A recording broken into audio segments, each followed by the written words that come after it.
Hey guys, welcome back to my channel.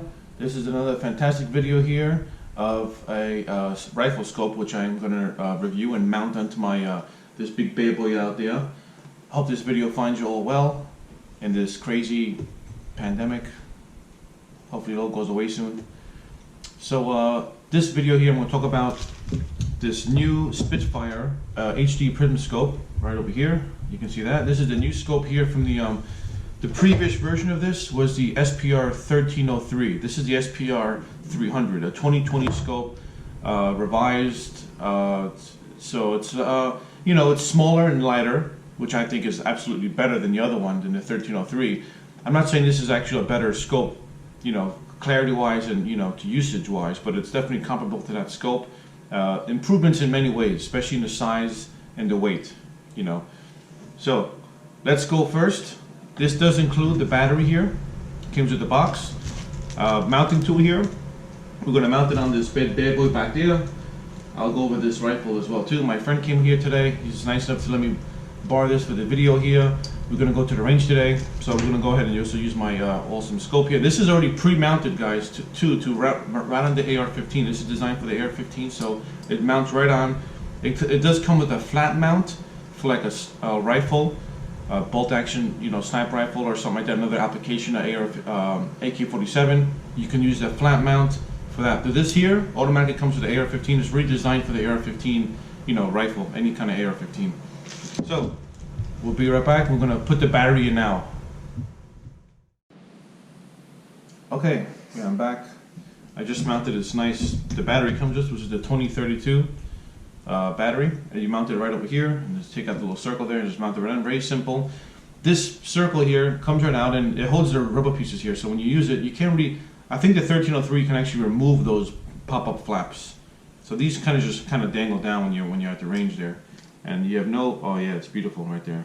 So and this is the SPR 300. This is the new model, like I mentioned. This only has a red reticle. There's no green and red. The previous version, SPR 1303, it had the green and red. So that really, it's a personal preference there. I mean, I don't mind at all. I mean, red's fine for me. When you're outside anyway, shooting at the range, especially outdoors in an outdoor setting, this scope is really meant for the outdoor setting. But you can also use it inside. Less light is fine. It's crystal clear. I just focused it from here. I adjusted my little focus lens here in the front, bevel here. And it's fantastic. It's crystal clear. That's the first thing you want to do when you get the scope, is really get that reticle crystal clear. That's the first thing you want to do, is you can really see the reticle, you can see your target downrange, and just to make adjustments. Then you want to go over, you want to zero your rifle in. You have your buttons over here, a lot smoother, a lot nicer than the other one's all bulky. All these buttons are hanging out there. You got to take off the little cap like the old school, and then get your tool, or you can use your nail. If you got long nails, you can just go and just turn it up and down and all around. This here is really sweet. It's already exposed. You can put your finger right in there and adjust it with your right finger. It's really nice, really pretty cool. The 1303, you can also get a tool and just like a flathead screwdriver, a little mini one, and just adjust it as you want. So here they're just exposed. Again too, it's waterproof and all that stuff too, which is fantastic. I'm really excited to go out today to go shoot with my buddy's rifle here downrange and use my scope on it. It's gonna be really cool. Have a good time. So this one here, I'm gonna compare the specifications and the size and the weight. Weight and size is probably all you guys want to hear, really. This guy here measures only in width 3 inches long. So that's the length, 3 inches long, and it only weighs at 9.3 ounces, which is great. It's very light. It's not going to make a big difference on your AR-15. It weighs less than a pound, 9.3 ounces. Now let's go to the older version, which is the SPR 1303. That guy is 5.5 inches in length, which is a lot bigger. That's 2.5 inches bigger than this one, and it weighs 15.4 ounces. So you can tell it's like 6 ounce difference right there. So that one weighs a pound, exactly a pound. This one weighs a little less than a pound, and weight's a big thing with your rifle too. You don't want to have this big bad boy here weighing 2-3 pounds more, all the gear you put on there. Especially if you're going to go out to the range all day and be carrying it and stuff like that, go hunting with it. You want to have it light as possible. This does have we'll go over this rifle here in 1 minute here. We're going to be mounting this And yeah, so this is the comparison here. I'm not saying I'm not saying this is better than the 1303. The 300. This is just lighter, smaller.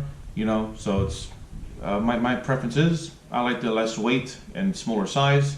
You know, that's great too. Optics, they made some improvements, of course, as anything new models. You know, they want to make improvements on clarity and all that stuff. But remember, the 1303 and this Gen 2. This is the second generation SPR 300, 3x, they're both 3x, so you're going to get the same distance. They make this also in a 5x, so you guys know it there. This SPR, I think it's the 500, so it's a 5x prism scope. This is the 3x prism scope, which I like, you know. You can still go down range, 179 yards, 180 yards with this, you know, 200-300 meters is no problem. But let's get to the mounting. You guys want to see the vertical here? I'm trying to show you the vertical if I can see it on this. I'm not sure if I can see the vertical on here with the GoPro camera, but it's there. It's definitely on. Try and keep the weapon pointed in a safe direction outside. Let's see if I can do it over here, maybe against the wall here. Yep. There's a vertical right there, guys. You see the little vertical there? This is on the highest power I can get it on, and it's right there. See that? So that's how the vertical looks like in the scope. Beautiful vertical. I have it nice and clear. It's zeroed in. Well, that's clear enough for me. So that's it right there. If you guys want to see the vertical, that's it in action. There we go. I'm pointing down at the dumpster here on my wall. Alright guys, I'll be right back. Hey, I just made some final adjustments here with this little handy tool here. Mount right on. Just tighten. Make sure these are snug. You don't over tighten these screws here on the rail here. Now for me, I had to take apart the little piece here. I had all the screws out, and I just folded it right in there, pop right on. Very simple to do. Again, also when you guys are handling your AR-15, always handle it like it's loaded. I spent, 11 years in the Army, so you know, that's one of my pet peeves. There is, muzzle awareness and weapon safety at all times. Always treat it like it's loaded, like I mentioned before. This case here, the bolt is forward here. So when you store these weapons for a long time away, you always want to have the bolt always forward, and you want to have the selector switch on fire for a long period of storage, in case the mechanism inside can cease, and it'll cease unsafe. So you won't be able to take your weapon out and go enjoy shooting it. It's not going to work, or even for self-defense. If this selector switch here is on safe for like 6 months, like I said, it could cease. You won't be able to do a switch. So right now mine works perfectly. This works perfectly fine. It's always on fire. So when you store it away for a long period of time, you always want to put it on fire and ride the bolt forward. If it's in a car, of course, you gotta lock it up. See, we have two locks. My buddy brought two locks. This is one lock here for this case here, and you take it to the range. You always want to have it on safe, and you can cock it back, have the bolt in the back.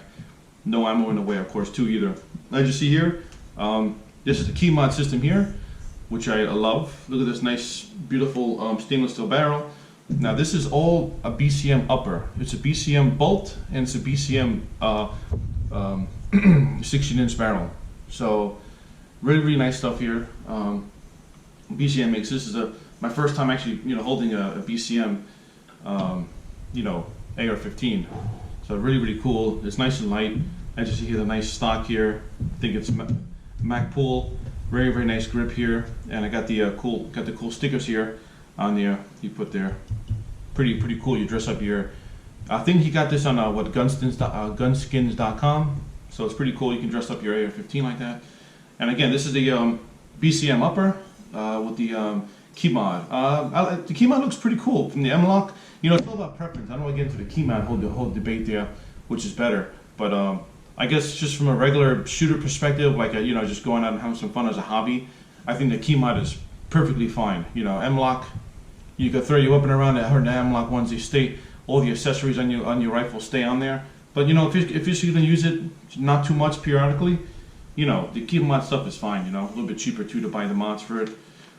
As you see here, it's very beautifully done from BCM here. Very nice, very awesome attention to detail. This is also the MK2 upper receiver, so it does have the extra mass back here. You can tell it's a little different. They made it less recoil and all that stuff. I saw the reviews on YouTube. You can also see some YouTube videos too about this MK2 BCM M2K upper receiver. Is that right? M2K, MK, MK2, whatever. But yeah, so I'm really getting into this hobby now. Again, I have other videos posted on here for RC cars, so I guess I'll be called like the RC gun guy video guy. RC and guns, maybe that'd be my next name. RC gun guy. When I get mine, I can do a nice review on my Bushmaster as well. So again, also, I don't want to be pointing this around the house here, but so when it's mounted like this, the first thing you guys want to do at the range, this is already zeroed reticle here. Make your reticle nice and clear so you can see the reticle, very crystal clear, and you know HD so you can see it. And you gotta, and you guys have astigmatism. I know these scopes here. That's what I got it for too, because I have astigmatism. These help very good for that too as well too. People that have astigmatism like myself for the eye. So hope you guys enjoyed this video, and also, you know, weapon safety at all times. Treat your weapon like it's always loaded, no matter what gun, rifle you have. Always treat it like it's loaded, as you see here. I'm always holding it up here. That's safety measures right there. And hope you guys enjoyed this video. If you have not subscribed, please subscribe and give me a thumbs up. And all you guys out there, please be safe.